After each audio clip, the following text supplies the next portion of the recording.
আমি ট্রান্সপারেন্ট থাকবো আমার জনগণের কাছে। যুদ্ধটা আমরা লাগাই লাগাইছি নাকি আমরা?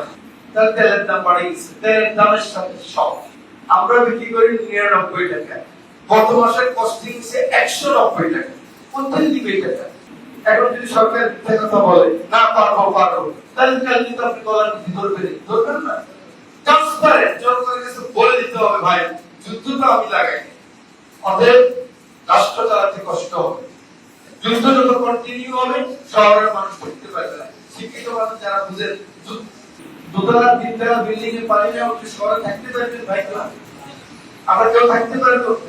তখন দেখবেন ওই ৭১ যুদ্ধের সব গ্রামে জোর দিতে হবে। আমরা আগে বলতেছি, আমাদের এমপি সাহেবরা আগে বলবে না, আমি আগে বলে দিলাম এই যুদ্ধ যদি 2 মাস 3 মাস 6 মাস কন্টিনিউ করে সরকার হয়ে যাবো আমরা।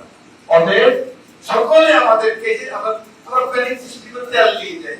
আপনাদের পেট্রোল পাম্পে জিজ্ঞাসা করেন আপনি এখন গিয়ে যার গত 1 বছর আগে তো ডেইলি এখন তা, কিন্তু তাহলে সব কেন এত বড় লাইন কেন?